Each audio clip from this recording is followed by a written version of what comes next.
This is Neil Ratner Rock Doc here on WDST Radio Woodstock with another episode of This Week in Rock with support from Transcend Dental and my friend, the amazing dentist and rock star Bruce Milner. Visit Transcend Dental, his stunning new office at 2 Maverick Road on the corner of Maverick Road and Route 375. Bass player Tony Levin celebrated his 79th birthday yesterday. Best known for his work with both King Crimson and Peter Gabriel, Levin has also been a prolific session musician, playing on over 500 albums. And Tony is rated number 42 on Rolling Stone's list of the 500 greatest bass players of all time. At the Eastman School of Music in Rochester, New York, Tony met drummer Steve Gadd, who introduced him to jazz and rock, leading to Levin trading in his upright bass for a Fender. In 1970, Levin moved to New York City, where he began working as a session musician. Tony and Steve Gadd would frequently be the rhythm section for a variety of artists, playing on up to 3 sessions a day.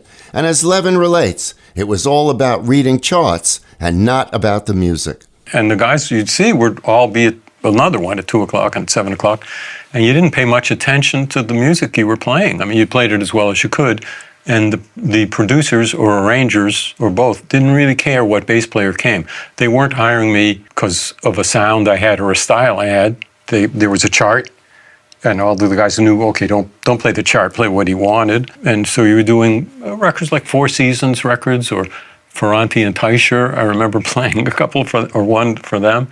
Liza Minnelli, I thought that was cool that she sang live in the studio, as did Perry Como. I did it. So these are not rock albums that I'm giving my style. It could be there were big exceptions to that I've forgotten, but what I remember is the producer, Bob Ezrin, a wonderful producer, asking me to play on Alice Cooper records, a few of them, and meeting the guys in that band, and I considered going on the road with that band, which would have been a big departure from what I was doing. For one reason or another, I didn't tour with Alice. And Lou Reed's Berlin, same rhythm sections. Right. I only played on a little of that. And then in 1976, Bob chose me to play with this young guy, Peter Gabriel, who had just left this band that I had never heard of, Genesis. And I went up to Toronto in July 76, and that changed everything. On that same session, Robert Fripp was a guitar player, and I don't know how I acted or thought what I thought the day I met the two of them, but here I am so many years later actively making music with both.